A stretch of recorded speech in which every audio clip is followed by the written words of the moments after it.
स्वागत है आपका और आप देख रहे अपना लोकप्रिय चैनल श्रीवास टाइम्स।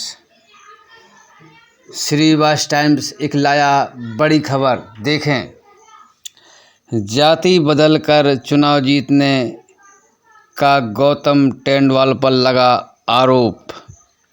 उच्चतम न्यायालय इंदौर में याचिका दायर। न्यायालय का फैसला आने के बाद हो सकती है गौतम टेंडवाल पर कार्रवाई, जा सकती है राज्य मंत्री का दर्जा। आपको बता दें कि मध्य प्रदेश के इंदौर में एक उच्चतम न्यायालय में याचिका दायर की गई, जिसमें वकील साहब ने कहा है कि भाजपा सरकार में जीते गौतम टेंडवाल ने जाति बदलकर चुनाव जीता है और भाजपा सरकार के राज्य मंत्री बने, जिसके विरोध में याचिका दायर की गई है। उल्लेख किया गया है कि आईटीआई के माध्यम से गौतम टेंडवाल के परिवार की जानकारी ली गई, जिसमें उल्लेख किया गया है कि गौतम टेंडवाल ओबीसी पिछड़ा वर्ग के व्यक्ति हैं, परंतु सरकार के आला कमान अधिकारियों से अनुसूचित जाति का प्रमाण पत्र बनाकर वर्तमान में भाजपा सरकार के राज्य मंत्री बने। गौतम टेंडवाल के विरोध में उच्चतम न्यायालय इंदौर में याचिका दायर की गई है, किंतु अब देखना यह है कि वक्त आने पर न्यायालय फैसला करेगी।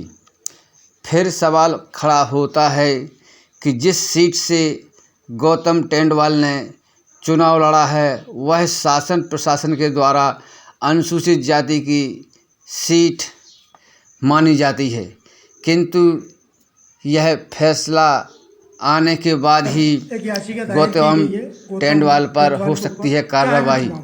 हमारे विशेष संवाददाता संजय मौर्य की इंदौर से रिपोर्ट। तभी तो याचिका दायर की है ना। हाई कोर्ट में किन बिंदुओं पर याचिका स्वीकार की है?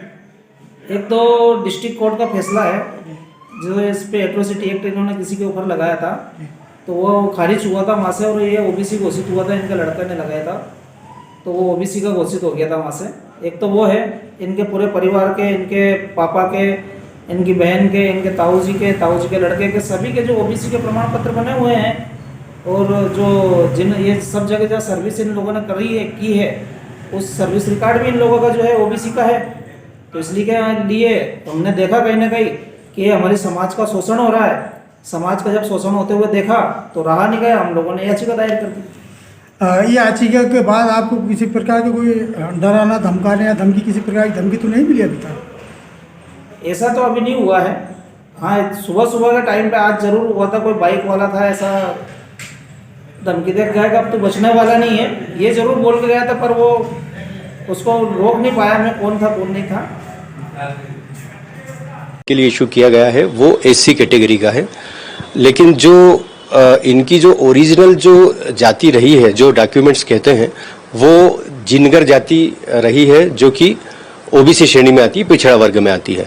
तो इनका जो पुराना जो शैक्षणिक रिकॉर्ड है, इसके बाद इनके फोर फादर्स के जो भी रिकॉर्ड हैं, इनके फादर के हैं, इनके ग्रैंडफादर के जो रिकॉर्ड हैं, फिर इनके जो कुछ रिलेटिव्स हैं, इनकी सिस्टर है, कजिन सिस्टर है, अंकल हैं, जो कि गवर्नमेंट सर्विस शैक्षणिक शिक्षा विभाग में रहे हैं, वो सारे जो सर्विस रिकॉर्ड के दस्तावेज हैं वो सभी ये बताते हैं कि इनकी जाति जो रही है वो जिनगर रही है, जो कि ओबीसी श्रेणी में आती है।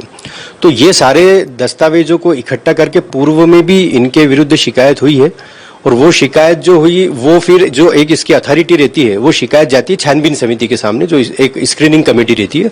वो स्क्रीनिंग कमेटी ने भी डिसाइड किया कि इनकी जाति जो है वो एससी कैटेगरी की है। लेकिन हमारा जो इसमें आपत्ति वो ये है कि जब छानबीन समिति की भी जो भी कार्रवाई हुई उसमें जो शिकायत करता है, जिनके पास ये सारे दस्तावेज जो उन्होंने आरटीआई के माध्यम से निकाले गए थे, वो सारे दस्तावेज लेकर शिकायतकर्ता वहां पर जाते, अगर उनको बुलाया जाता तो उन्हें बुलाया नहीं गया है। तो ये एक तरफा जो निर्णय हुआ है ना, मतलब अपॉर्चुनिटी ऑफ हियरिंग देना चाहिए, जो कि नेचुरल जस्टिस का उल्लंघन है। तो इसी बात को लेकर ये याचिका दायर की गई है और सारंगपुर के जो है जितेंद्र जी उनके द्वारा ये पिटीशन लगाई गई है। उन्होंने भी शिकायत अभी वर्तमान में रिसेंटली शिकायत की है, उसको भी इस याचिका में आधार बनाया गया है कि ये जो कास्ट सर्टिफिकेट उनको एससी कैटेगरी का जारी हुआ है वो उसको निरस्त किया जाए। जाति प्रमाण पत्र, हाँ, जाति प्रमाण, बिल्कुल। वो सीट जो है सारंगपुर की वो रिजर्व सीट है। तो अगर जाति प्रमाण पत्र एक बहुत मतलब आज की तारीख में उनकी मतलब एक महत्वपूर्ण दस्तावेज हो गया है और उसकी सारी सुविधाएं का लाभ वो प्राप्त कर रहे हैं।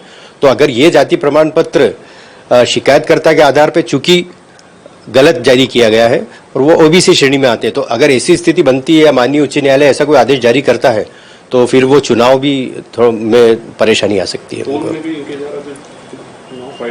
हाँ, हाँ, उसमें भी ये प्रमाण पत्र लगाया था और उस समय भी चुनाव आयोग को जो वहाँ पे जो भी कांग्रेस के कैंडिडेट थे उन्होंने भी शिकायत की थी जिसपे कोई भी कार्रवाई नहीं हुई थी। धर्मेंद्र चेलावत, हाईकोर्ट इंदौर।